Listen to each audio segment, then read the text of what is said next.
No, he's practiced. He's practiced well. He's going 100 miles an hour. Carl. So we'll see where we are at the end of the week and see if we can get him out there. So is it just a matter of pain tolerance, or how do you determine whether he's good to go? Well, I think he has to help us in that process. So we'll talk to him and see how he feels. But he's had a good week. From the standpoint, the team has lost so much before you got here, and now it's 0-4.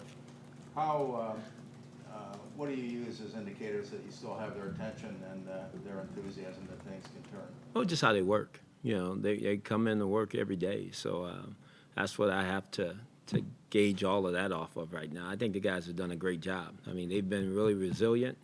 I think we had a group of fighters, and I think these guys will keep fighting. Hugh, what kind of expectations do you have? This is the first game Brady, Gronkowski, and Martellus Bennett are together, and everyone expected this to be some triangle offense that he used. What challenge does it pose you and your defensive coach to prepare for something you haven't seen yet? Oh, it's a challenge. I mean, you just named three very good players, and so it's a tremendous challenge. But we face one every week. It hasn't been a week yet that we haven't faced a challenge. From another team. Obviously, those guys are three of the better players in the National Football League. But our defense, we got to do everything we can to slow that group down. I think after the game you talked about how Isaiah had to take some plays, come to the sideline because he was out of gas. Mm-hmm.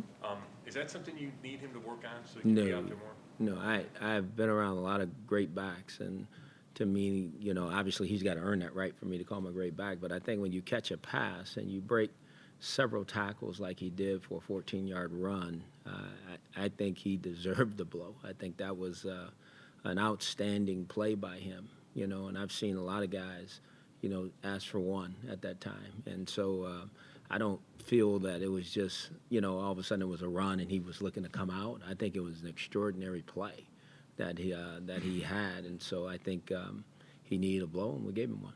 Is there an optimal number of carries you'd like him to get?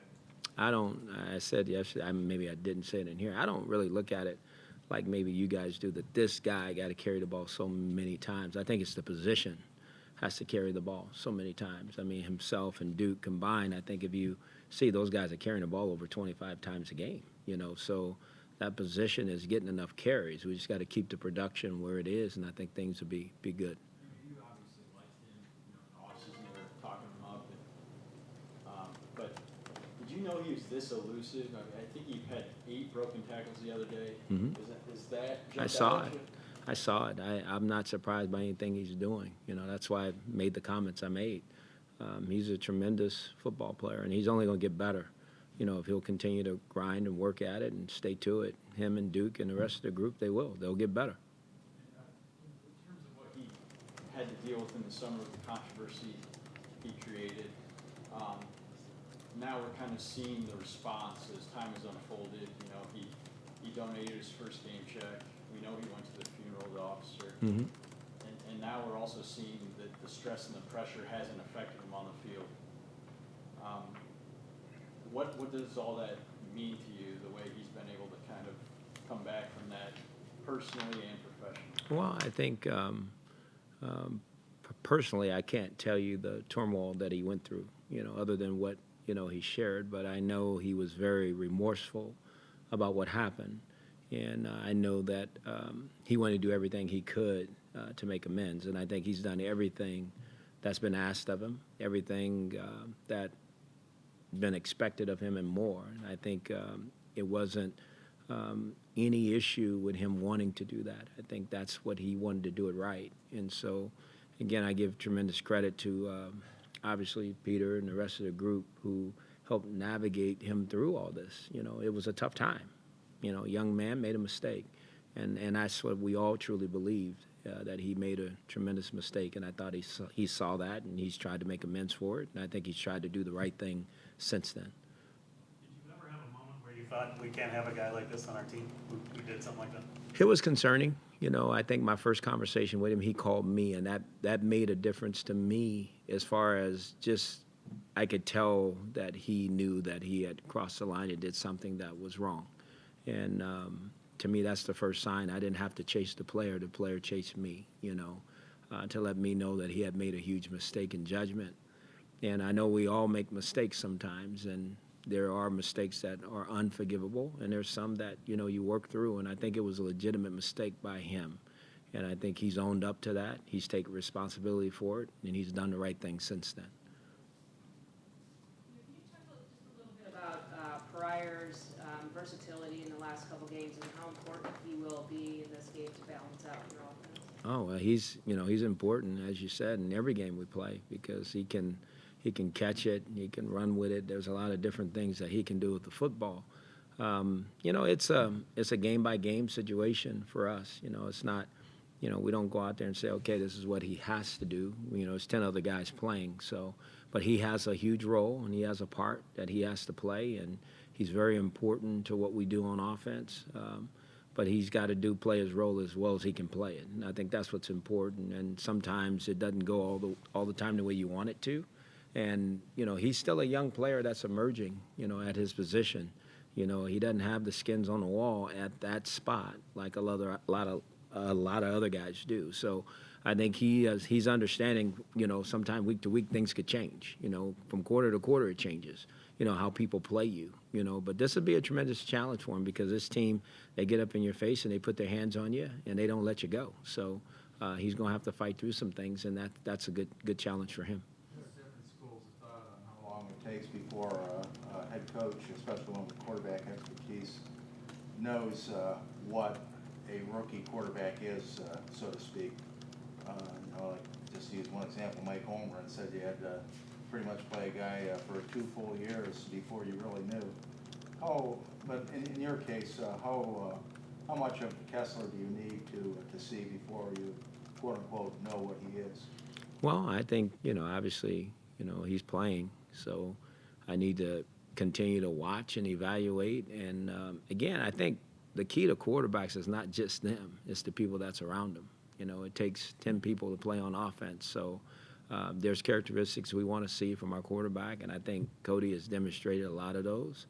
But, it's, again, getting a whole offense around a guy, all of your pieces, per se, in place before I think you can truly ever evaluate anybody, So does that take a little time? Probably so. But at the same time, I have a pretty good feel for what he is and what he isn't, and that's okay. I think it's going to change from week to week, from month to month, from year to year, because I think people are getting better and your team is evolving and changing. So we'll find out more about all of our players, not just Cody, I think, as we continue to move forward. Was it hard to, Terrell kind of disappeared in the second half of that game, and I know you guys were running the ball a lot, but, this was a game where Josh Gordon was supposed to be back and Corey Coleman was supposed to be in here with him. Are you having a hard time trying to, are they doubling him? I mean, was Josh Norman took some credit for shutting him down, or, I don't. kind of address? I don't. Josh is going to say what he says. I think I shut him down, to be honest with you. I just kept handing the ball to the back, But, no, and it's going to be like that sometimes. That's my point. I think guys got to work through that. That's just part of it sometimes. Sometimes coverages get rolled your way, and you don't get the same opportunities you did earlier because teams see they need to take you away, and there's somebody else got to make a few more catches, like Gary Barnidge did for us, like Duke Johnson did for us. So that's just part of playing, football, and teams are going to try to take you away, and we got to find a way to get it to you.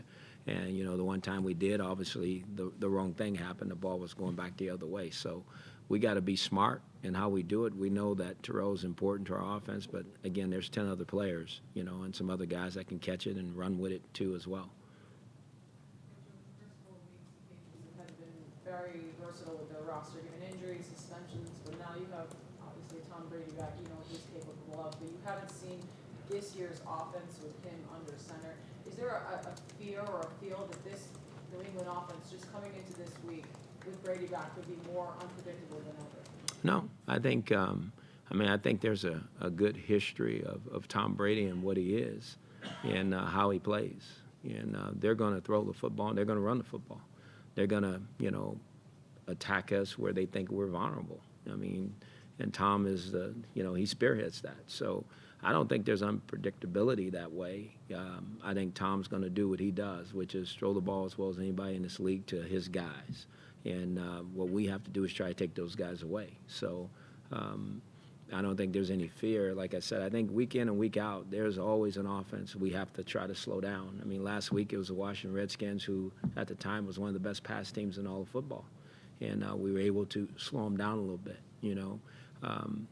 Do you want to stop a team? Yes, you know. But I think our job is to do everything we can to limit his ability to play like he wants to play.